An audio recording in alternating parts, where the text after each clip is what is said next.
You can grab one. Nice.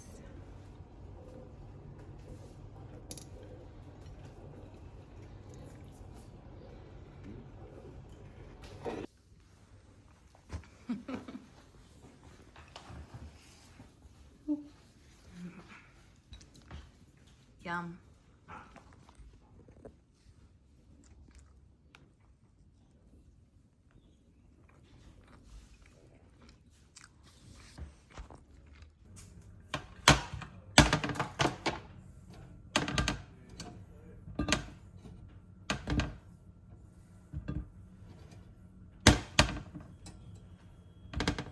Oh, woman.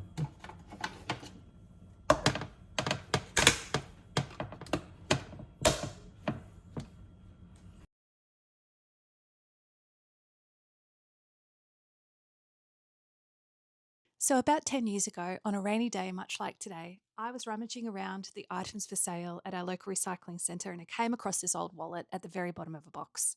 It was soaked, but it looked old and interesting, so I decided to take it home. When it dried out, I took a closer look and I could see the old fountain pen ink saying R.W. Shackleton. When I turned it over, my breath caught in my throat. It said R.W. Shackleton, B Squadron, 5th Light Horseman. Now, I don't know much about the military, but I can't think of many Australians who didn't grow up hearing about the Light Horseman. Robert was an ANZAC, and this was his wallet. Inside was an old knife-sharpened wooden pencil and some more writing which looks to have said, reward if returned. In the pockets was a receipt from the Dalby branch of the Returned Sailors and Soldiers Imperial League of Australia, what we now know to be the RSL. This was exciting enough for a history geek like me, but what slipped out of the pocket next was the true find.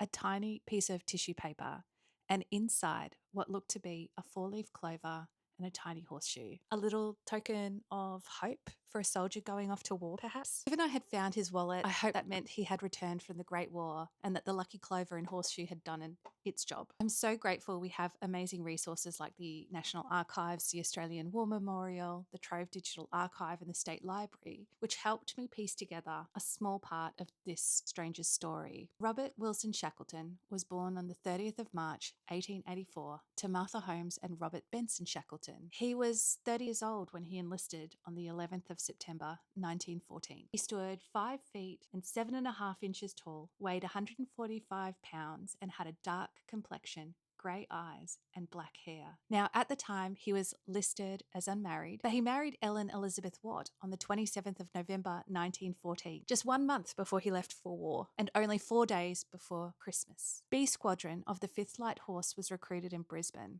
As a mounted infantry division, Robert went from private to quartermaster sergeant and would have been vital to the logistics of his unit, keeping men and horses equipped. He travelled to Gallipoli on the SS Persic, and perhaps this wallet travelled with him through Gallipoli, in Turkey, and through Europe, where he seems to have spent most of his deployment. It seems he was quite unwell while he was away. He was admitted to hospital on the 16th of December, 1915 with influenza, and a few times after that, before being admitted again in July the following year with pericarditis.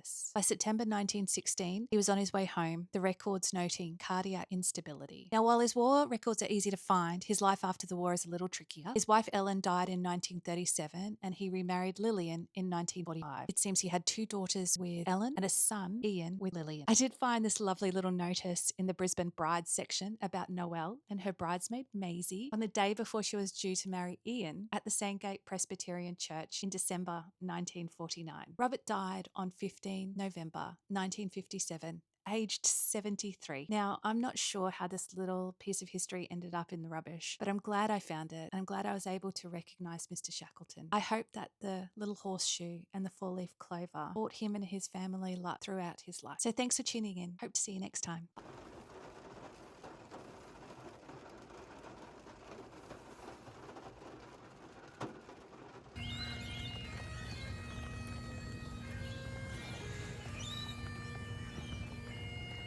The New Zealand landfall that day, and for most, it was their first experience of combat. The sun rises and the last post echoes in the air. Let us renew our promise that we will never forget.